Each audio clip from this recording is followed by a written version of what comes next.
வத்தலக்குண்டுக்கு அருகில் இருக்கக்கூடிய first step public school இன்றைக்கு 3வது ஆண்டு விழா நடைபெற்று கொண்டிருக்குது. நேரடியாக வந்து உங்களை வாழ்த்த என்னால் முடியவில்லை என்றாலும் இந்த வீடியோ மூலமாக பெற்றோர்களுக்கும் குழந்தைகளுக்கும் ஆசிரியர்களுக்கும் எனது வாழ்த்துக்களை தெரிவித்துக் கொள்வதில் நான் ரொம்ப பெருமைப்படுகிறேன்.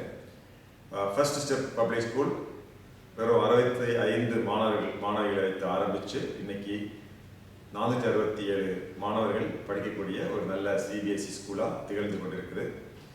நல்ல தரமான கல்வியை தர வேண்டும் அப்படின்னு இந்த பள்ளிக்கூடத்தை நிறைவேற்றக்கூடிய நிறுவனர்களும் அதே மாதிரி தலைமை ஆசிரியரும் மற்ற ஆசிரியர்களும் தொடர்ந்து முயற்சி செஞ்சுட்டு இருக்கிறதாக நான் அறிகிறேன். படிக்கிறதுக்கு ரொம்ப முக்கியத்துவம் கொடுக்குறாங்க.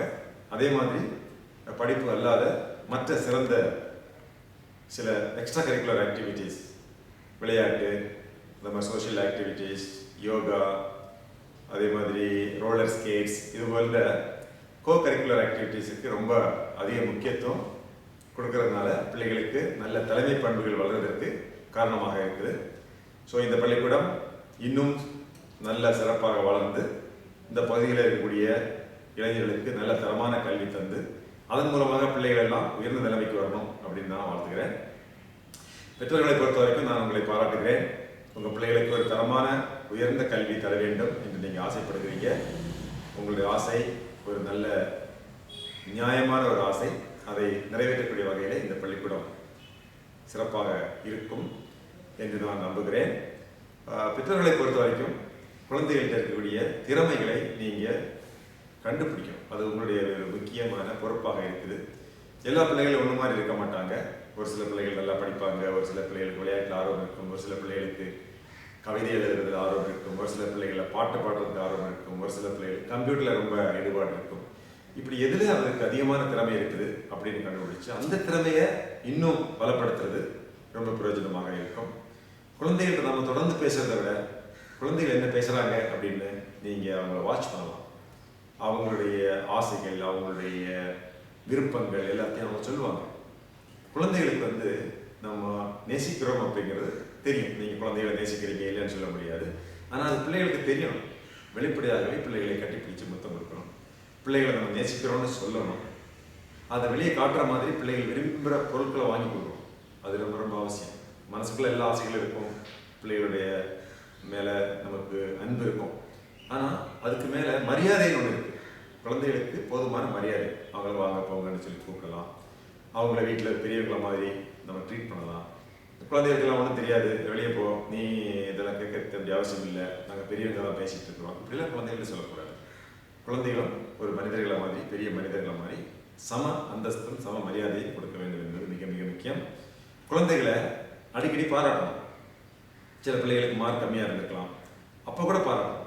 ஒரு சின்ன சாதனையை செஞ்சுட்டு உங்கள்கிட்ட பாராட்டுக்காக ஏங்கிட்டு இருக்கும் குழந்தை, அப்போ கூட நீங்கள் அந்த குழந்தைய பாராட்டணும். 3rd ப்ரைஸ் தானே வாங்கியிருக்கிற, இதில் ஒன்றும் பாராட்டுறதுக்கு இல்லை, உனக்கு திறமை இல்லைன்னு சொல்லக்கூடாது. அப்பவும் பாராட்டணும். முதல் முறையாக ஒரு மாணவன் ஒரு 80 மார்க் வாங்கியிருந்தா கூட அப்பவும் பாராட்டலாம். ஆக குழந்தைகளை அடிக்கடி நீங்கள் பாராட்டணும். சின்ன சின்ன சாதனை படித்தா கூட பெரியதாக பாராட்டணும். அதே மாதிரி குழந்தைகளை எக்காரணத்தை கொண்டு நீங்கள் குறை சொல்லக்கூடாது, கிரிட்டிசைஸ் பண்ணக்கூடாது. குற்றச்சாட்டுகள் அடிக்கிட்டே போகக்கூடாது. காலையிலேருந்து சாயங்காலம் வரைக்கும் எப்போ பார்த்தாலும் குழந்தைகிட்ட அது குறையா இருக்குது, இது குறையா இருக்குது, ட்ரெஸ் நல்லா போடலை, ஒழுங்காக பல் விளக்கலை, ஒழுங்காக சாப்பிடலை, இல்லாட்டி ஒழுங்காக நீ படிக்கலை, இல்லை ஒழுங்காக மார்க் வாங்கலை, இந்த மாதிரி நெகட்டிவாக எப்பவுமே பேசிட்டு கூடாது. தேவையான மட்டும்தான் அந்த மாதிரி குழந்தைகளுடைய குற்றங்களை நம்ம வெளிப்பட அவங்கள்ட்ட சொல்லி புரிய வைக்கணும். எல்லாத்துக்கும் மேலாக நான் ஒன்று சொல்கிறேன், நீங்கள் அப்பா அம்மா உங்கள் பிள்ளைங்க எல்லாம் உட்காந்து சேர்ந்து படிங்க. அட்லீஸ்ட் வேற ஒன்றும் படிக்க முடியலன்னா ஒரு பத்திரிகையாவது உட்காந்து ஒரு ஆள் படித்து மற்றவங்க ஷேர் பண்ணுங்க. ஒரு பிள்ளை படிக்கும்போது நீங்கள் டிவி பார்த்துட்டு இருக்கிறாங்க, நீங்கள் சீரியல் பார்த்துட்டு இருக்காதீங்க, நல்லதே இல்லை.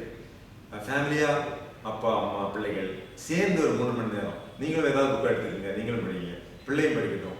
அப்படி கூட்டு படிப்பு ஒன்று படித்தா ரொம்ப நல்லாயிருக்கும். குழந்தைகளுக்கு விஞ்ஞானபூர்வமான சிந்தனையை வளருங்க. விஞ்ஞானபூர்வமான புத்தகங்கள், சயின்டிஃபிக் ஃபிக்ஷன்ஸ். இந்த தேர்வு முடிஞ்சதும் 2 மாதம் லீவ் இருக்குது. அந்த 2 மாதம் லீவை ரொம்ப வேஸ்ட் பண்ணாமல் பிள்ளைகளுக்கு விஞ்ஞானத்தை சொல்லிக் கொடுக்க வகையில் விஞ்ஞான நூல்கள், விஞ்ஞான கதை புத்தகங்கள் நிறைய இருக்குது. தமிழில் இருக்குது, ஆங்கிலத்தில் இருக்குது. அதை நீங்கள் வாங்கி கொடுத்து பிள்ளைகளுக்கு இதை வாசிக்கக்கூடிய பழக்கத்தை ஏற்படுத்துங்க. தேர்தலாம் முடிஞ்ச பிறகு ஒரு நாள் ஆங்கில பேப்பர் படிக்கட்டும். ஒரு 3 மணி நேரமாவது ஒரு நாவல் படிக்கட்டும்.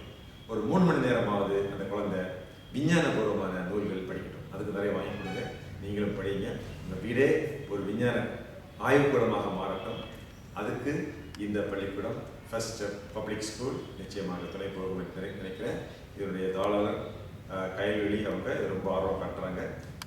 உங்களுக்கு ஒரு செய்தி சொல்லணும், உங்கள்கிட்ட பேசணும் அப்படின்னு அவங்க கேட்டுக்கொண்டாங்க. என்னுடைய வாழ்த்துக்கள் உங்கள் அனைவருக்கும், பெற்றோர்கள், அப்பா அம்மா, குழந்தைகள், ஆசிரியர் பெருமக்கள், கரஸ்பாண்டன்ட் எல்லாருக்கும் எனது பாராட்டுகளையும் வாழ்த்துக்களையும் உங்களது ஆண்டு விழாவின் மூலமாக நான் தெரிவித்தேன்.